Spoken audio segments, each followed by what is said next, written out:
Assalamualaikum warahmatullahi wabarakatuh. Teman-teman semuanya yang dirahmati Allah Subhanahu wa taala, kembali kita bertemu dalam sharing sirah, mendalami kisah, mengambil hikmah. Tibalah kita sampai kepada melanjutkan bahasan kita tentang hijrah. Hijrah ke Madinah memiliki segudang hikmah, memiliki segudang kisah. Tetapi izinkan saya untuk menyampaikan beberapa saja, ya. Saya ingin melanjutkan apa yang sudah pernah kita sedikit sampaikan tentang kisah Ummu Salamah, perjalanan Ummu Salamah di dalam hijrah. Saat Ummu Salamah kemudian dilepaskan oleh keluarganya, di mana sebelumnya beliau di lockdown mungkin ya, di karantina ya, atau diisolasi oleh keluarganya yang masih musyrik di Mekah. Maka ketika kemudian ada desakan dari keluarga suaminya untuk melepaskan sehingga bisa mengikuti sang suaminya ke Madinah, maka Ummu Salamah kemudian dilepaskan dan berangkat hijrah. Dalam perjalanannya kemudian dia bertemu dengan seseorang yang keluarga besarnya itu adalah pembawa kunci Ka'bah di masa Quraisy, dari orang-orang kafir Quraisy. Itu kan ada masing-masing ada tugasnya, ya. Bani Talhah itu adalah pemegang kunci Ka'bah, namanya Utsman bin Talhah. Bertemulah Utsman bin Talhah dan kemudian ditanya, "Wahai Ummu Salamah, engkau mau kemana?" "Saya mau ke Madinah, menyusul sang suami saya untuk hijrah ke Madinah." "Naik apa?" "Ya sudah, saya jalan kaki." "Ya, dengan siapa?" "Ya, tidak dengan siapa-siapa kecuali saya bersama dengan Allah dan bersama dengan putraku ini." Nah, seorang wanita yang saya kira teman-teman wanita atau juga mungkin nggak ada masalah sih kalau masih jomblo dan sebagainya, tetapi ini menjadi pelajaran berharga bagi kita semuanya, ya, dan juga bagi teman-teman. Seorang wanita ketika sudah tertancap di dalam kalbunya iman, maka apapun yang kemudian harus dilakukan sebagai sebuah dorongan keimanan itu dia lakukan dengan sangat baik dan tetap teguh untuk menjalaninya walaupun pengorbanannya luar biasa. Seperti apa pengorbanannya? Anda bisa bayangkan sekitar 400 km lebih Mekah Madinah itu mau ditempuh dengan jalan kaki. Anda bisa bayangkan jalan kaki, ya. Dan itu orang dewasa kuat, ya. Itu biasanya 8 hari ya, atau bahkan lebih, ya. Nah, ini wanita. Dia wanita punya anak satu yang masih kecil, kemudian dia harus berangkat hijrah. Sebuah pelajaran berharga bagi siapapun kita, ya. Baik laki-laki apalagi juga wanita dari perjalanan ini siap untuk berkorban ketika diminta apapun dari yang dicintai, yang kita cintai. Kalau kita mau berhijrah di jalan yang benar, berarti kita mau mencintai Allah dan Rasulnya. Nah, ketika Allah dan Rasulnya meminta kita, maka permintaan itu segera disambut dengan labbaik Allah, labbaik Rasulullah, ya. Aku penuhi panggilanmu ya Allah, aku penuhi panggilanmu ya Rasulullah. Seperti itulah Ummu Salamah. Maka setelah ditanya oleh Utsman bin Talhah dan kemudian Ummu Salamah menjawab, "Aku bersama dengan Allah dan juga anakku," ya. Maka Utsman bin Talhah walaupun dia itu masih musyrik, dia kemudian segera mendudukkan, ya, untanya agar dinaiki oleh Ummu Salamah. Artinya dia siap untuk menolong. Tetapi mari kita lihat prosesi untuk meminta sang Ummu Salamah ini minta naik ke untanya. Utsman bin Talhah itu setelah kemudian membuat duduk untanya, ya, itu kemudian beliau pergi menjauh dan sama sekali tidak memandangnya karena, ya, dia menjaga tentang kesucian dari wanita walaupun masih musyrik. Nah, ini laki-laki yang Masya Allah, luar biasa, ya. Walaupun dia masih musyrik, dia menjaga tentang kesucian wanita dan tidak mengubah pandangannya. Sehingga tentu matanya bukan mata keranjang, ya. beliau mengarah pandangannya kepada yang lain, ya sudah tidak melihatnya. Setelah kemudian naik, ya itu kemudian ditanya apakah sudah naik, gitu kan? Setelah sudah naik, kemudian sang Utsman bin Talhah ini kemudian mundur, ya. Setelah mundur kemudian dia berdirikan untanya. Setelah itu kemudian diberi kode oleh Utsman bin Talhah agar untanya berjalan, ya. Artinya apa? Si Utsman bin Talhah ini dia tetap menjaga diri, ya, dari perbuatan yang tidak baik, bahkan tidak memandangnya, ya, tidak memandangnya untuk menjaga kesuciannya, ya.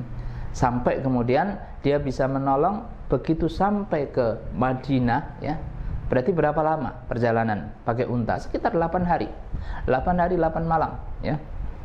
8 hari 8 malam seorang laki-laki walaupun dia masih musyrik tetapi dia menjaga kesucian. Dan si Ummu Salamah yang juga luar biasa tentu, ya, itu dia tetap teguh, tetap tegar bersama dengan anaknya untuk berjalan dalam rangka hijrah, mengikuti suaminya dan dalam rangka melaksanakan perintah dari Allah dan Rasulnya. Nah, teman-teman semuanya yang dirahmati Allah Subhanahu wa taala, ini salah satu model, ya, salah satu model dari kaum muslimin ketika kemudian mereka berangkat berhijrah. Dan begitu kemudian sampai di Madinah, ya, maka kelak ini nanti Ummu Salamah ini mengatakan tidaklah ada laki-laki yang benar-benar menjaga kesucian dirinya dan juga menjaga kesucian dari seorang wanita melebihi Utsman bin Talhah, ya. Dia sampai mengatakan demikian. Dan begitu kemudian si Ummu Salamah bersama dengan Utsman bin Talhah ini sampai ke Madinah, ya, maka dipersilahkan untuk turun. Setelah itu kemudian Utsman kembali ke Mekah, ya. Nah, inilah peristiwa perjalanan Ummu Salamah, dan kelak kemudian di dalam perang Badar bertemu dengan sang suami tentu, ya, dalam menjalani kehidupannya yang bahagia di Madinah, kehidupan yang baru. Maka Ummu Salamah dan juga Abu Salamah terus menjalani kehidupan itu sampai kemudian nanti terjadi perang Badar dan Abu Salamah itu termasuk yang syahid di dalam perang Badar. Setelah kemudian pasca perang Badar, di mana Ummu Salamah ini tentu kemudian merasa sedih ditinggalkan sang suaminya. Tidak ada suami terbaik, ya, di dalam kehidupannya kecuali Abu Salamah. Maka salah satu doa yang diajarkan oleh Nabi SAW ketika ditinggalkan oleh orang-orang tercintanya adalah untuk innalillahi wa inna ilaihi rajiun, Allahumma ighfir lahu warhamhu wa'afi wa'fu anhu. Dan juga ada doa, ya Allah, berilah ganti dengan ganti yang lebih baik, ya, berilah ganti dengan ganti yang lebih baik. Walaupun tentu sebenarnya ada pertanyaan juga di dalam hatinya, oh, siapa yang lebih baik dari, apakah ada yang lebih baik dari Abu Salamah, ya. Tetapi ternyata kemudian doa dari Ummu Salamah ini kemudian diijabah oleh Allah Subhanahu wa taala setelah kemudian habis masa iddahnya. Yang datang kepada beliau Ummu Salamah untuk kemudian melamarnya itu adalah manusia yang terbaik dan pastinya juga lebih baik dari Abu Salamah. Siapa itu? Yakni Rasulullah Muhammad sallallahu alaihi wasallam. Nah, teman-teman semuanya yang dirahmati Allah Subhanahu wa taala, setelah kemudian Rasulullah bersama dengan kaum muslimin hijrah ke Madinah, perjalanan Rasul sendiri bersama dengan Abu Bakar juga luar biasa, bukan saja dramatis, tetapi sebuah perjalanan yang luar biasa, berjuta-juta hikmah yang kita bisa ambil. Perjalanan beliau sendiri bersama dengan Abu Bakar. Sebelumnya kaum muslimin sudah pada berangkat, ya. Tapi kemudian Rasulullah SAW bersama dengan Abu Bakar persis menunggu wahyu dari Allah Subhanahu wa taala kapan harus berangkat, ya. Nah, dalam rencana keberangkatannya ternyata orang-orang kafir Quraisy telah mempersiapkan untuk menghentikan laju dakwahnya Muhammad sallallahu alaihi wasallam. Ini dakwah Muhammad ini nggak bisa dibiarkan ini, ya. Ketika masa di Makkah dahulu waktu masih ada Abu Thalib, Kita tahu orang-orang kafir Quraisy ini melobi kepada Abu Thalib untuk menghentikan dakwah Nabi, ya. Kalau yang diinginkan harta, kami akan kumpulkan harta, kami berikan kepada Muhammad, dia menjadi orang yang paling kaya. Kalau yang diinginkan wanita, maka kami akan ambil dari wanita tercantik di Mekah untuk diberikan kepada Muhammad. Kalau jabatan, kita akan jadikan pejabat yang paling tinggi, ya, penguasa di Mekah dan sebagainya.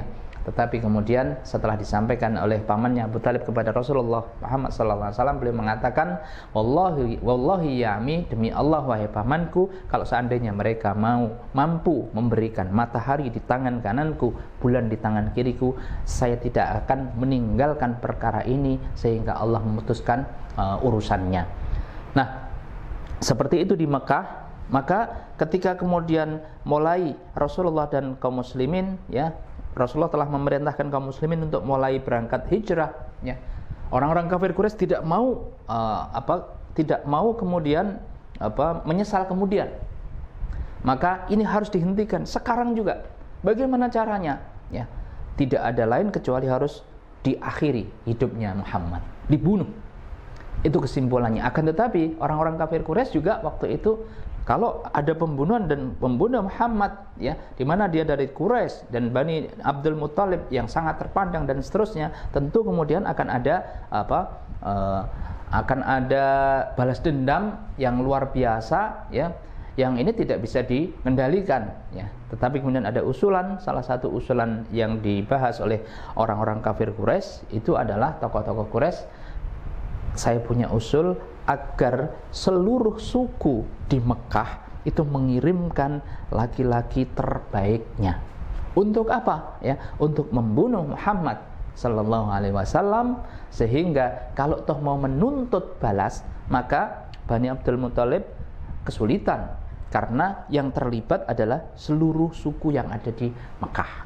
Maka disepakati usul itu dan benar, akhirnya seluruh suku itu kemudian mengirimkan laki-laki terbaiknya untuk bermaksud mengakhiri kehidupan Muhammad sallallahu alaihi wasallam, ya.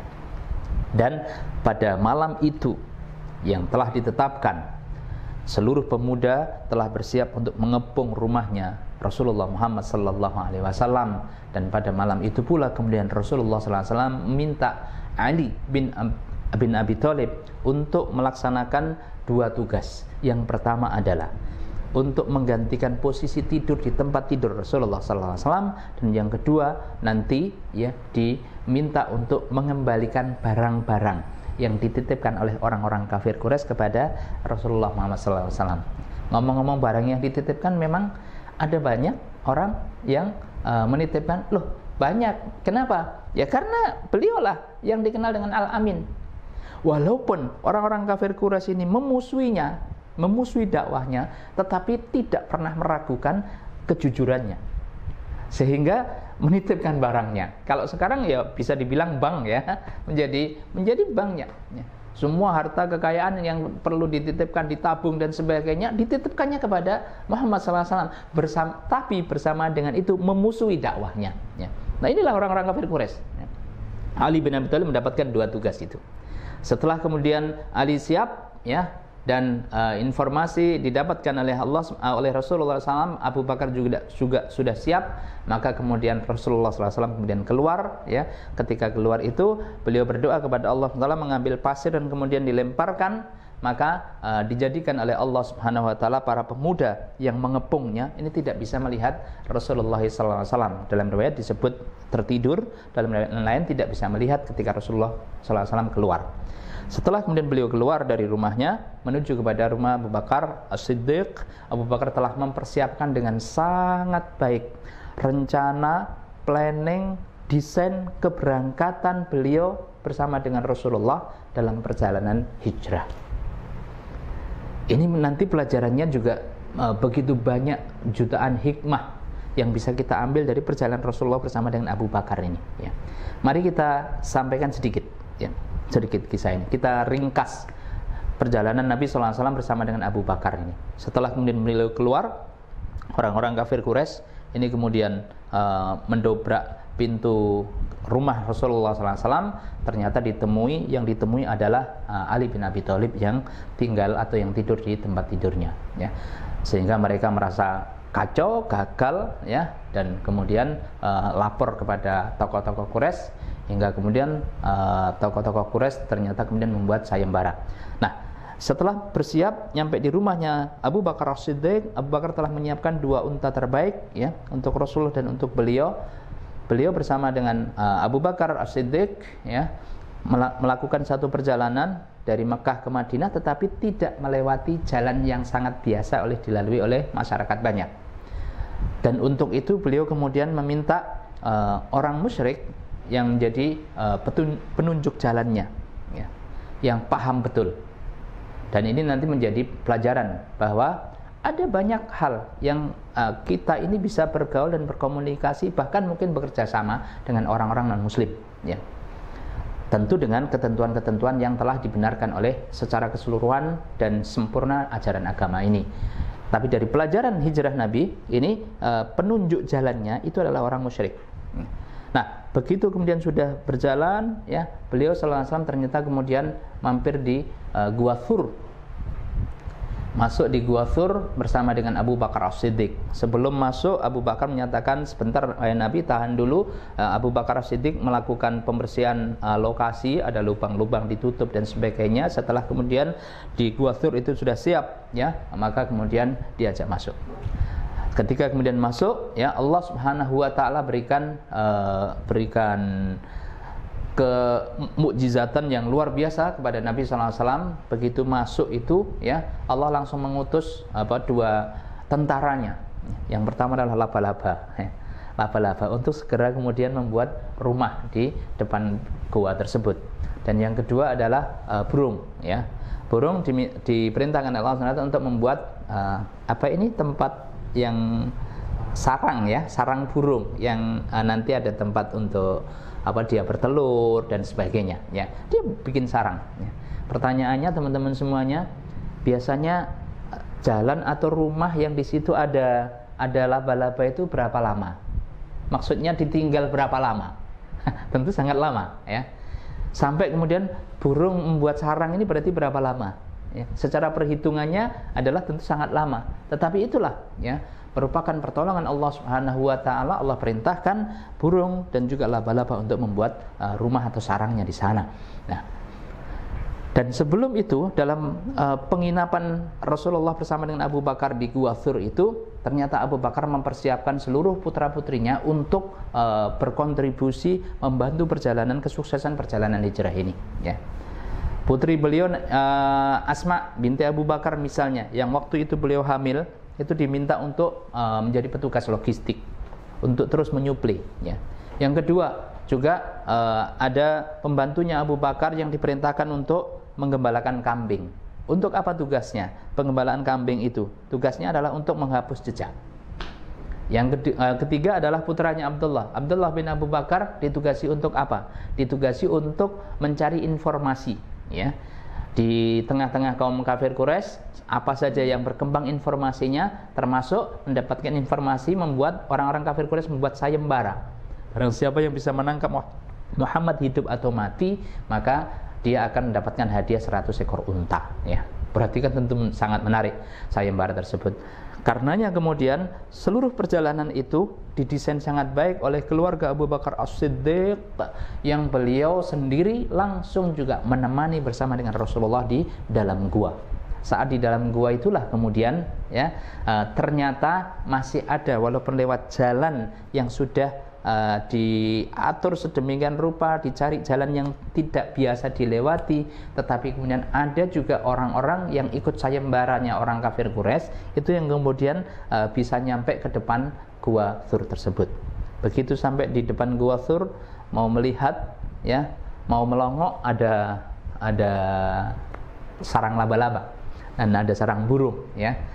Tetapi tetap masih penasaran juga. Saat masih penasaran itu, Abu Bakar As-Siddiq kemudian beliau sebelumnya sudah menutup lubang-lubang, tetapi ternyata saat Rasulullah tertidur di pangkuannya, ya, kemudian ada satu lubang yang lupa ditutup oleh beliau, itu mau keluar ular. ya. Begitu mau keluar, segera kemudian ditutup dengan tangannya Abu Bakar As-Siddiq. Begitu ditutup itu, maka kemudian tangan Abu Bakar tentu diapakan? Ya, digigit oleh ular. Sakit enggak? Sakitnya tentu luar biasa, tetapi Abu Bakar kemudian menahan sakit, tidak kemudian, karena di luar juga ada orang-orang kafir yang mencarinya, ya. Beliau kemudian tidak berbicara sedikit pun dan tidak bersuara sedikit pun. Karena tidak bersuara, maka kemudian keluarlah air matanya, hingga kemudian jatuh mengenai pipi mulia Rasulullah Sallallahu Alaihi Wasallam yang menjadikan beliau terbangun. Abu Bakar ada apa, gitu kan? Tentu teman-teman, beliau tidak menjawab lebay, ya. Sakit wahai Nabi digigit ular, enggak, beliau enggak bicara itu. Bicara apa, ya? Jangan kemana-mana. Insya Allah kita akan sampaikan kisah Abu Bakar As-Siddiq ini yang luar biasa bersama dengan Nabi di Gua Thur, tetap di dalam sharing sirah, mendalami kisah, mengambil hikmah. Demikian, terima kasih. Assalamualaikum warahmatullahi wabarakatuh.